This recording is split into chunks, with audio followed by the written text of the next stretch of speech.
Marcos Alvarado es cofundador y director de Booster Agro y le vamos a preguntar para que él nos explique a nosotros y a los oyentes principalmente de qué se trata todo esto. Marcos, muy buenos días. Andrés Yotower, equipo, te saludamos de aquí, desde Gualeguaychú de la Matera. ¿Cómo estás? ¿Qué tal, Andrés? Buen día, muchas gracias por la invitación. Bueno, muchas gracias a vos por atendernos también, ¿eh?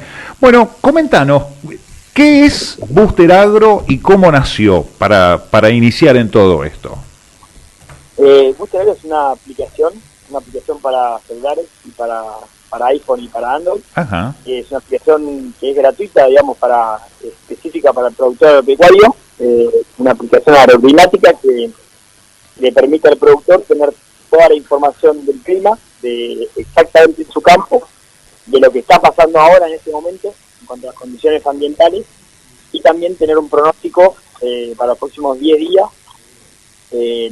sobre, bueno, cuáles son las variables climáticas que van a suceder, digamos, en cuanto a cuándo va a llover, cuánto va a llover, las temperaturas mínimas y máximas, cuál es la dirección y la velocidad del viento y algunos parámetros más. Con toda esta información, nosotros la reunimos, la agrupamos dentro de la aplicación y al productor lo que le permite es tomar una decisión con un poco más de certidumbre, ¿no?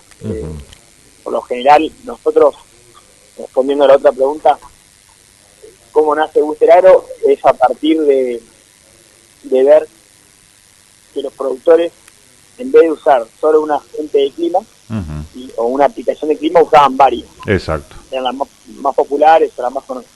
Todos los días se levantaban y miraban entre 4 a 5 fuentes. En distintas páginas, en estos sitios, miraban radares, satélites y demás. Entonces la idea fue tratar de simplificarle esto al productor, agregándole todas estas mismas previsiones que ellos ya miraban en una sola aplicación y de forma gratuita.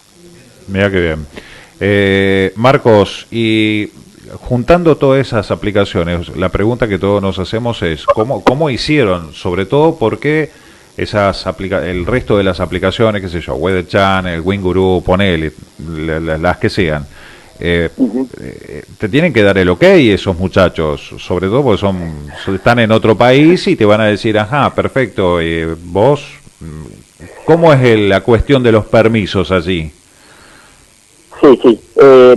Nosotros lo que hicimos fue agarrar y hacer una alianza con ellos, o sea, nos comunicamos con cada una de esas empresas y creamos, digamos, un convenio donde ellos nos dan toda la información climática cruda, por así decirlo, el dato, y nosotros lo llevamos a la latitud y longitud exactamente de está, digamos, el campo del productor.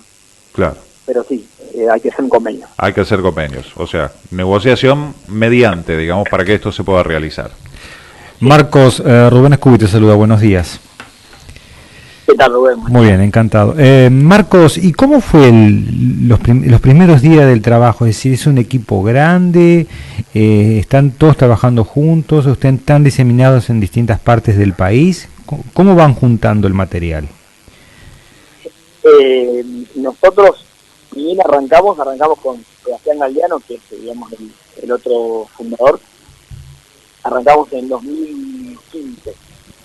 Y en realidad Booster nace con una idea que después cambió a otra, que la primera idea inicial había un problema en la predicción climática, ¿no? O sea, todos sabemos que los pronósticos fallan. Sí. A partir de esa problemática dijimos, bueno, vamos a ofrecer distintas hipótesis de soluciones a este mismo problema. Y la primera hipótesis que probamos fue poder grabar 20 años de lluvia y de datos de temperatura históricos y meterlos en una caja, en un sistema, y ese sistema, según una GESI de Estados Unidos, del MIT, decía que se podía predecir los próximos 5 días, ¿no? En base a lo que pasó anteriormente se podía predecir.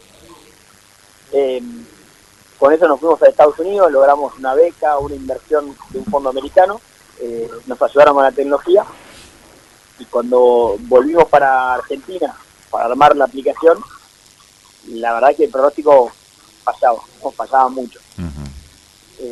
Y eso era debido a que los equipos meteorológicos, digamos, la data histórica nosotros le importábamos al sistema no era, por ahí, digamos, era un poco errática, porque estaba basada en estaciones meteorológicas que eran erráticas o que por ahí habían dejado de funcionar.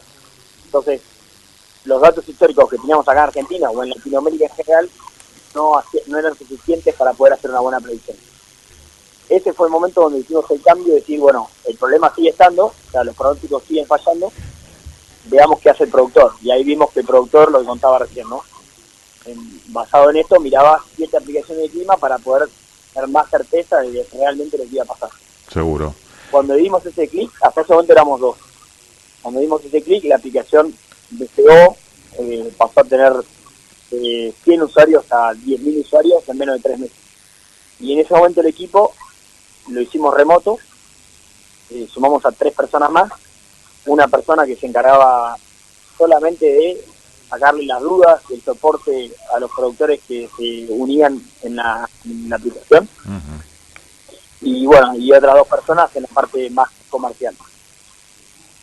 Siempre trabajamos de forma remota. Hubo un año que tuvimos una oficina, pero la verdad que al ser tecnología y al ser todo remoto, claro, no era necesario. Marcos, ¿cómo estás? Cecilia Broggi te saluda.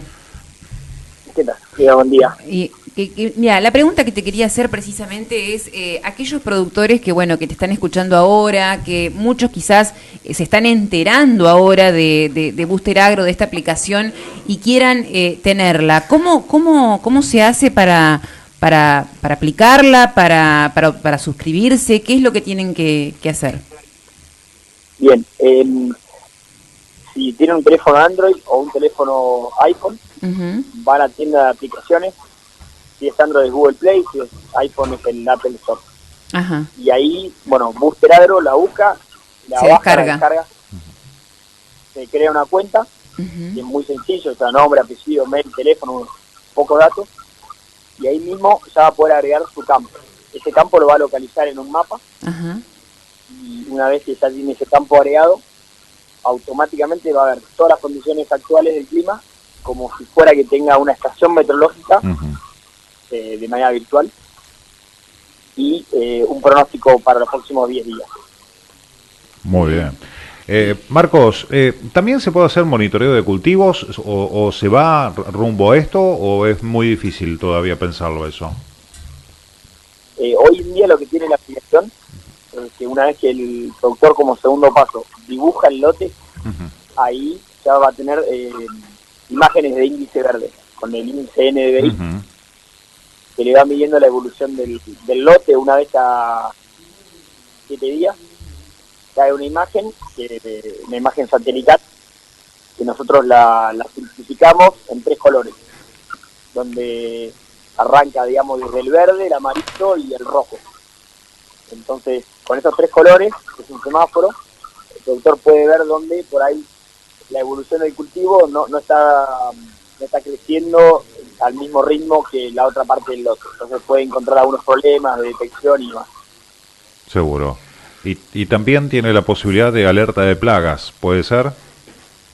Sí, tiene alertas de plagas y también puede setear, bueno, en realidad esto lo estamos armando, va a poder setear que el celular le avise cuando va a tener, por ejemplo, va a llover arriba de X milímetros, que él va a poder setear, o va a haber un viento arriba de tanto, o la temperatura baja.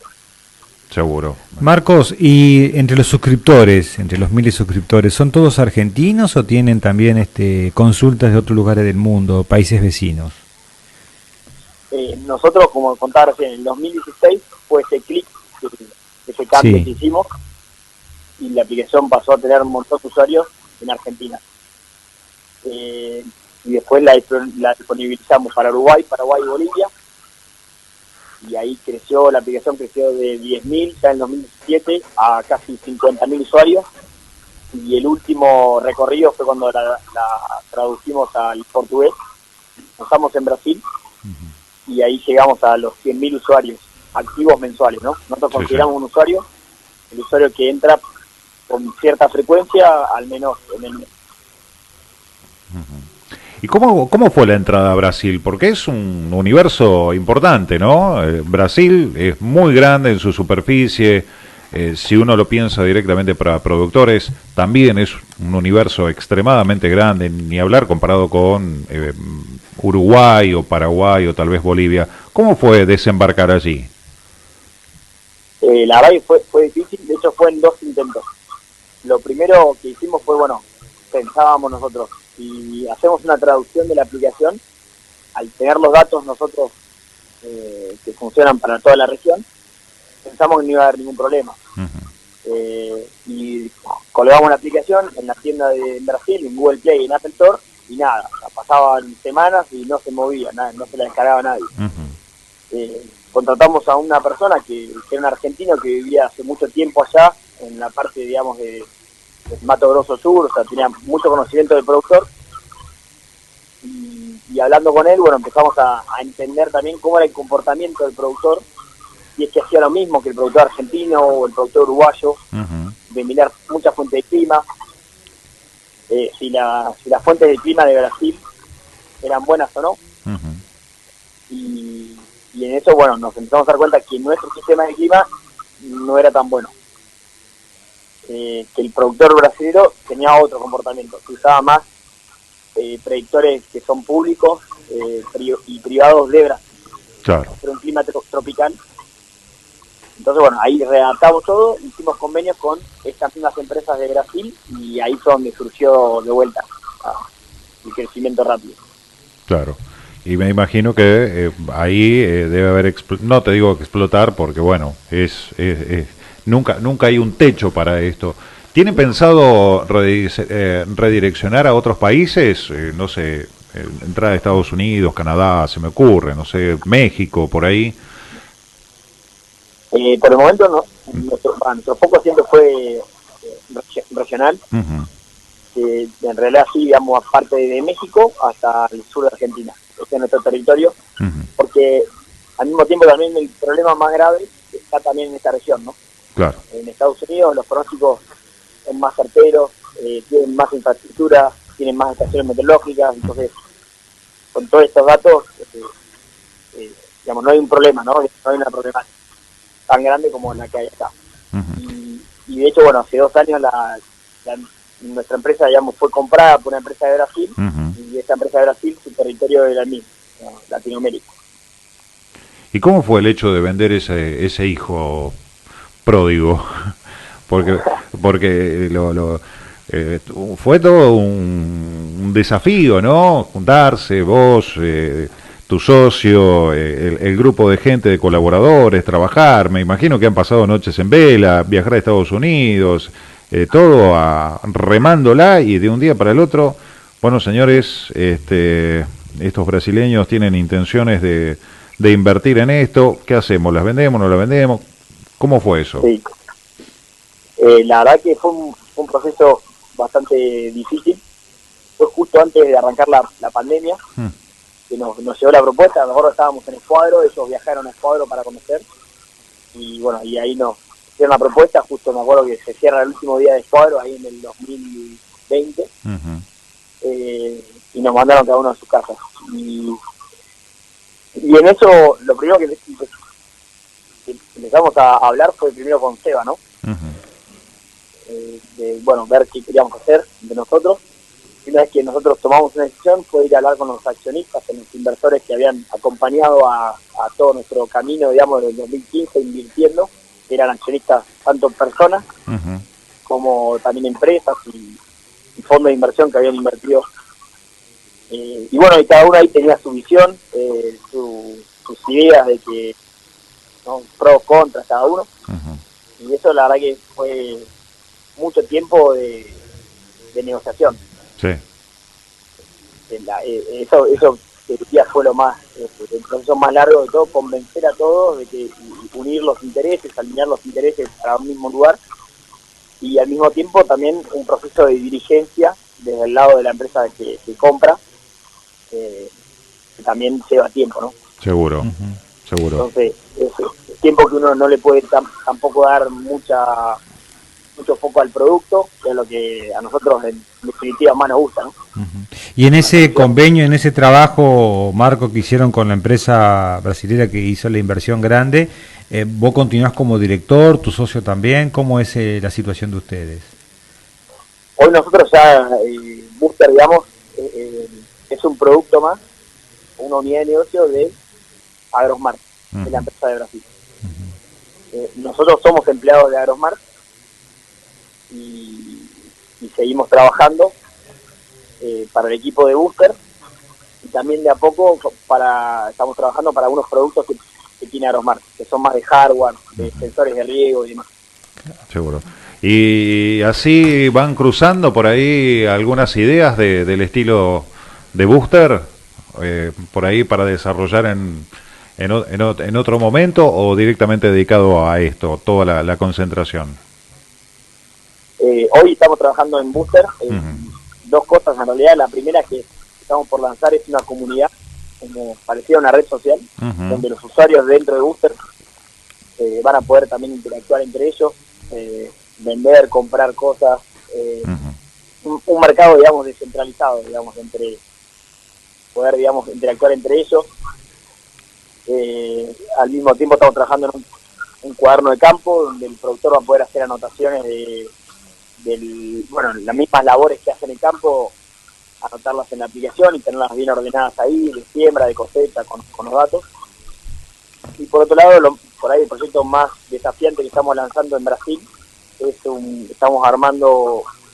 levantamos un capital para hacer un banco y salir nosotros directamente a financiar productores. Ah, mira. Eso es en Brasil. Es un desafío importante, ¿eh?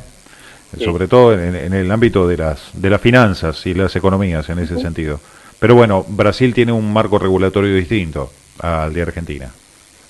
Sí, tal cual. Y también una cosa que vimos que me parecía bueno lanzarlo allá, era que uno puede calcular, puede hacer un scoring de riesgo mucho más acertado de un productor de un campo, porque hay mucho más datos públicos, históricos de productividad de ese campo, bueno, mismo de crédito, ¿no? Seguro. A diferencia acá en Argentina, y por ahí escasea más. Vos sabés que me llega un mensaje de un amigo por acá, Marcos, y volviendo a la aplicación, dice, siempre, es de estos que tenía 3 o 4 aplicaciones, ¿no? De cuestiones meteorológicas. Dice, y hay diferencias entre una y otra, hay diferencias totalmente radicales, importantes. Dice, ¿cómo hace la aplicación o cómo hacen para hacer, por cuál llevarse de todas estas? ¿Hay un promedio de ellas? Sí, la verdad que hay mucha diferencia, y nosotros lo que hacemos es tratar de hacer un promedio, que es un promedio ponderado, ponderado en base a la fiabilidad que nosotros le damos a cada fuente. O sea, no es lo mismo, por ejemplo, que IR diga que va a llover 10 milímetros, a que Meteorred, que es una fuente que por ahí en algunas zonas que nosotros ya sabemos no es tan fiable. Entonces en este caso ponderamos más a las que nosotros creemos que en esa zona funciona bien.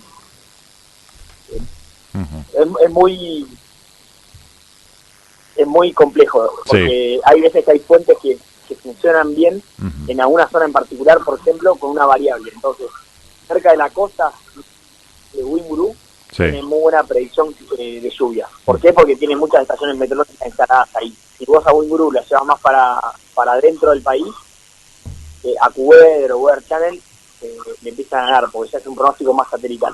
Claro. Sí, o sea que hicieron todo un mapeo de cada una de ellas, dónde funciona mejor y cuáles son las variables que tienen mayor potencialidad en ese sentido. Un trabajo en serio, como corresponde, definitivamente. Marcos, realmente muy interesante. La verdad que queríamos charlar con vos o con ustedes, en realidad los fundadores de Booster Agro, porque ya tiene sus años, ya ha crecido, ya ha dado sus hijos, Booster. Ya va hasta por el banco prácticamente, por la entidad financiera allí en Brasil, y queríamos conocer y queríamos precisamente conocer a quienes fueron los creadores de esta aplicación, que es muy utilizada. Marcos, muchísimas gracias, te mandamos un abrazo muy grande. Listo, muchísimas gracias a ustedes, que tengan un buen día. Un gran abrazo. Buen día, Marcos. Marcos Alvarado es cofundador y director de Booster Agro.